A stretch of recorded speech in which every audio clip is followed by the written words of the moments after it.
আজকে আমি এখানে একটা দরজা ফিটিং হবে ছাদের উপরে, সেই কাজটাই করছি। ব্রিক ওয়াল 10 ইঞ্চি ব্রিক ওয়ালের মাধ্যমে কাজটা কমপ্লিট করতে হবে। উপরে সানসেট থেকে নিচে পর্যন্ত সুতাটা নিয়ে নিচ্ছি, যেখানে কোনো ধরনের সমস্যা না হয়। কেননা আমাদের মাঝে মধ্যে শলে কিন্তু সমস্যা থেকে থাকে, যার জন্য হয়তো আমরা পরবর্তীতে একটু প্রসরতে হয়। যার জন্য আমি শল দিয়ে না মেপে ডিরেক্ট সানসেট থেকে আমি সুতা টানিয়ে কাজটা করে ফেলতেছি। ওটা সহজ।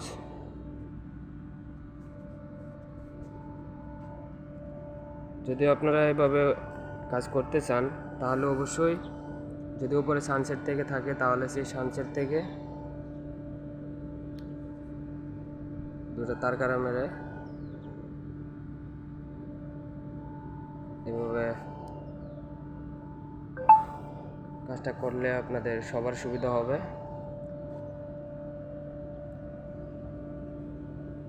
ব্রিক ওয়ালের পার্থক্য আর 5 ইঞ্চি ব্রিক ওয়াল আর 10 ইঞ্চি ব্রিক ওয়ালের মধ্যে অনেকখানি পার্থক্য থেকে যায়, কারণ ওইটা যেহেতু টপ ছাদের উপরে কাজটা করা হচ্ছে, সেহেতু ভালোভাবেই করতে হবে।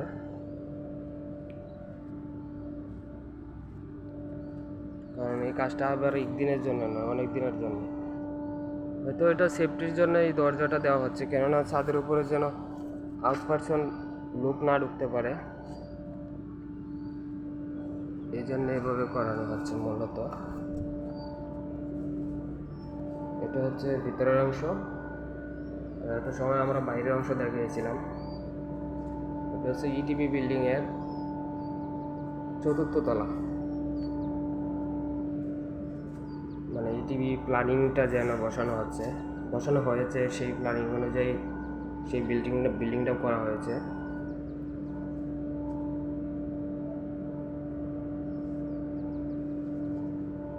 তো এইভাবে কাজটা করে নেবেন, আপনাদের সবার সুবিধা হবে। ধন্যবাদ সকলকে।